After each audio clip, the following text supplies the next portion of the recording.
Hello दोस्तों, आपका स्वागत है आपके अपने YouTube channel basic math for you में, जिसमें हम पढ़ रहे थे भाजकता के नियम। हमने 2 से भाजकता का नियम पढ़ लिया है, 3 से भाजकता का नियम पढ़ लिया है, 4 से भाजकता का नियम पढ़ लिया है, 5 से भाजकता का नियम पढ़ लिया है, 6 से भाजकता का नियम पढ़ लिया है। आज हम उसके आगे लेंगे भाजकता का नियम, जिसमें एक विशेष प्रकार का भाजकता का नियम आएगा, आपके लिए आएगा 8 का भाजकता का नियम। हम भाजकता का नियम पढ़ने का मेन कारण ये है कि अगर हमें किसी संख्या में भाग देने का कहा जाए तो किस संख्या में किस संख्या का पूरा पूरा भाग जाएगा या किस में किसका भाग नहीं जाएगा, वो सब नियम सीखेंगे। भाजकता के नियम सीखने का मेन रीजन ये है कि हमें कोई संख्या दे दी है, उस संख्या में 2 का पूरा पूरा भाग जाएगा कि 3 का जाएगा कि 4 का जाएगा कि 5 का जाएगा या 6 का जाएगा, वो पता करने के लिए हमें भाजकता के नियम सीखने जरूरी है। अगर हम भाजकता के नियम अच्छी तरह से सीख लेंगे तो हम बता सकते हैं कि 2 का भाग पूरा किस किस में से जा सकता है, 3 का किस किस में जाएगा, 4 का किस किस में जाएगा, 5 का किस किस में जाएगा, 6 का किस किस में जाएगा। तो हम इसी के क्रम में आज आगे बढ़ते हैं 8 से भाजकता का नियम। 8 से भाजकता का नियम क्या कहता है, उसके लिए पहले एक बार अपन सवाल करते हैं, फिर बाद में उसका एक नियम लिखते हैं क्या नियम है। ठीक है, आपके सामने एक संख्या है 74,648 आ गई, ये आपके सामने संख्या है। अब हमें पता लगाना है कि इसमें 8 का पूरा पूरा भाग जाएगा कि या नहीं जाएगा। तो जैसे हमने 4 का नियम पढ़ा था, 4 से भाजकता का नियम क्या कहता था, 4 से भाजकता का नियम क्या कहता था, कोई संख्या थी, उसकी अंतिम 2 अंक में अगर 4 का भाग जाता है, कोई भी संख्या ली थी हमने, उसके अंतिम 2 अंक में अगर 4 का भाग पूरा पूरा जाता है तो उस पूरी संख्या में 4 का भाग जाएगा। देखो, अगर ये जैसे हमने ये संख्या होगी, इसके अंतिम 2 अंक कौन से है, 48 अर्थात 48 है। अगर 48 में इस 4 का पूरा पूरा भाग जा रहा है तो इस पूरी संख्या में 4 का भाग जाएगा, ये हमने सीखा था। अब हमें सीखना है 8 से भाजकता का नियम। कौन से, 8 से भाजकता का नियम। तो 8 से भाजकता का नियम, तो 8 से भाजकता का नियम क्या कहता है कि अगर किसी संख्या के अंतिम 3 अंक इकाई, दहाई और सैकड़ा, 3 अंकों से बनी संख्या अगर 8 से भाज्य है, वापस कह रहा हूं, अंतिम 3 अंक अर्थात इकाई, दहाई और सैकड़ा के 3 अंकों से बनी संख्या अगर 8 से भाज्य होती है तो आपके लिए वो पूरी संख्या 8 से भाज्य हो जाएगी। जैसे इसमें आपके 3 अंक बन रहे हैं 648, ये हो गया आपके 648। अब 648 में हम क्या करेंगे, 8 का एक बार भाग देख के देखते हैं। भाग का पहला नियम क्या कहता है कि इसके नीचे इसके बराबर इससे छोटी संख्या आनी चाहिए। देखो, पहले 8 बड़े और 6 छोटे है, तो हमें क्या करना पड़ेगा, 8 का 6 से ज्यादा संख्या लानी पड़ेगी। तो 8 के डबल में नहीं आती, तो हम यहाँ पहले 2 संख्या भाग देंगे सीधा सा।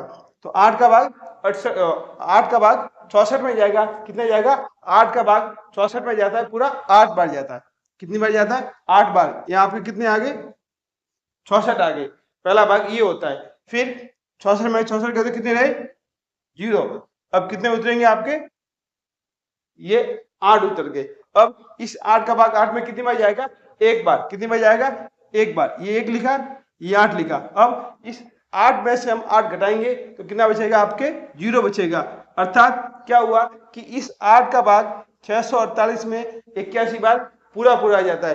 अर्थात इस 8 का भाग 648 में पूरा पूरा जाता है। तो हम कह सकते हैं कि यह जो संख्या लिखी थी आपके सामने 74,648, इसमें भी इस 8 का पूरा पूरा भाग जाएगा। ये था आपका 8 से भाजकता का नियम। एक बार इसमें भाग करके देखते हैं कि 8 का पूरा पूरा भाग जाता है या नहीं जाता है। चलिए, तो एक बार भाग देते हैं, इसमें एक बार पूरा पूरा भाग देते हैं, अगर जाता है या नहीं जाता है। सबसे पहले 8 का भाग 74 में देना है, तो 8 के टेबल में 74 नहीं आते, तो 74 से छोटी संख्या कौन सी आती है, 72 आती है। 72 कितनी बार बोलने पर आती है, 9 बार। ये अपने यहाँ 9 लिखे। अब 74 में से 72 कराए, कितने बचे आपके, 2। यहाँ से कितने उतरेंगे, 6। तो 8 का भाग 26 में कितनी बार जाएगा, 4 बार। क्या 3 बार, 8 3 24, 8 एकम 8, 8 दूनी 16, 8 3 24, तो 3 बार जा रहा है। 3 बार में कितने आएंगे आपके, 24 आ गए। अब 26 में से 24 गिराए, कितने बचे, 2। ऐसे कितने उतरे वापस, 4। अब देखो, 8 का भाग 24 में 3 बार जाएगा, पूरा पूरा जा रहा है। ये वापस 3 आ गए, ये 24 हो गए, 0। अब ये आपके ये 8 उतरे। अब इस 8 का भाग 8 में कितनी बार जाएगा, एक बार ही जाएगा। कितनी बार जाएगा, एक बार। अर्थात ये आपका भाग पूरा हुआ। तो हमने कहा था कि अगर 8 से कोई भाज्यता का 8 से कोई भाज्य संख्या चेक करनी है तो अंतिम 3 संख्या में हम 8 का भाग देके चेक कर सकते हैं, तो उस पूरी संख्या में भी 8 का पूरा पूरा भाग जाएगा। तो ये था आपके 8 से भाज्यता का नियम। अब इसकी एक जो परिभाषा होती है आपको जो याद रखने के लिए होती है वो उसको एक बार अपन लिख देते हैं।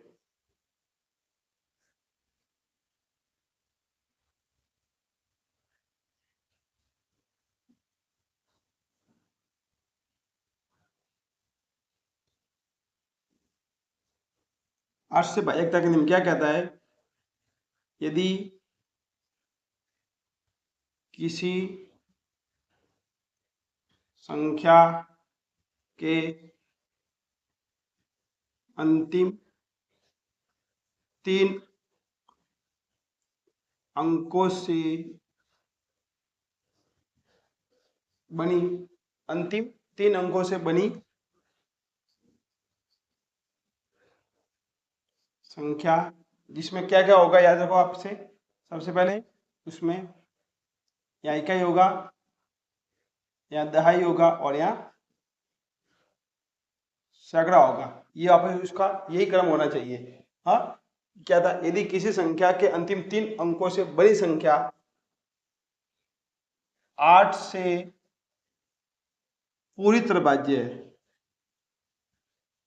पूरी तरह भाज्य है, तो वह पूरी संख्या भी 8 से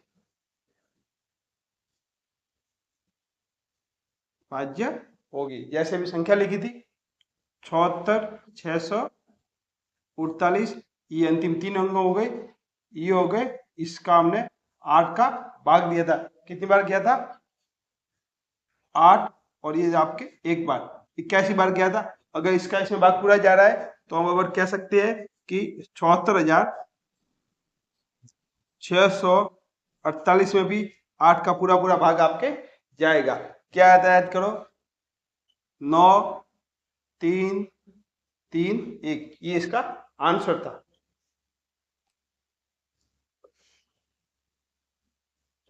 अब हम लेते हैं 9 से भाज्यता का नियम। देखो 9 से भाज्यता का नियम क्या कहता है?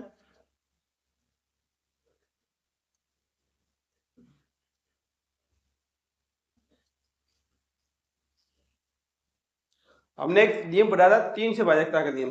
3 से भाज्यता का नियम क्या कहता था कि किसी संख्या के सभी अंकों का योग अगर 3 से भाज्य था तो वो पूरी संख्या भी 3 से भाज्य होती थी। तो वो का वो नियम आपके लिए इसमें 9 में लगेगा। आइए अपन लिखते हैं। हम ले रहे हैं 9 से भाज्यता का नियम। जैसे 3 से पढ़ा था वैसे का भी भाज्यता का 9 से सीख रहे नियम। तो ये संख्या लिया आपने, इस संख्या के सभी अंकों को पहले आप जोड़ोगे। क्या करना है? हम अंकों को जोड़ना है। ये हम इसको जोड़ रहे हैं। ये हमने संख्या लिखी, हम सभी अंकों को जोड़ रहे हैं। 3 और 1 4 और 6 10, 10 और 18, 18 और 2 20, 20 और 7 27 हो गए। कितने हो गए? 27। अर्थात ये जो 27 है ये 9 से भाज्य है। देखो 27 भाग 9 कितनी बार जाएगा? 3 बार। अगर 27 ये 9 से भाज्य है तो इसका मतलब ये हुआ, ये जो आपकी जो पूरी संख्या दी है 3,16,827 संख्या दी है, ये भी संख्या 9 से पूरी तरह भाज्य होगी। ये 9 से भाज्यता का नियम कहता है। 9 से की भाज्यता का नियम और 3 से भाज्यता का नियम बिल्कुल एक जैसा है। आप दोनों उसमें आप लगा सकते हो, जिससे आपका भाग इजी हो जाएगा। तो ये था आपके 9 से भाज्यता नियम। तो इसकी जो परिभाषा है वो एक बार लिख देते हैं। यदि किसी संख्या के सभी अंकों का योग, सभी अंकों का योग 9 से भाज्य है, तो वह पूरी संख्या भी 9 से भाज्य होगी। ये नियम था, तो ये नियम कहता है। आप कोई भी संख्या ले लो, उस संख्या के सभी अंकों को आप आराम से जोड़ो। अगर उस संख्या में जोड़ने के बाद जो आंसर आता है उस संख्या में 9 का अगर पूरा पूरा भाग जाता है तो पूरी संख्या आपके 9 से भाज्य होगी। जैसे आपके सामने संख्या है 7659, अब इसमें 9 का भाग जाता है नहीं जाता, इन सभी अंकों को एक बार जोड़ के देख लो।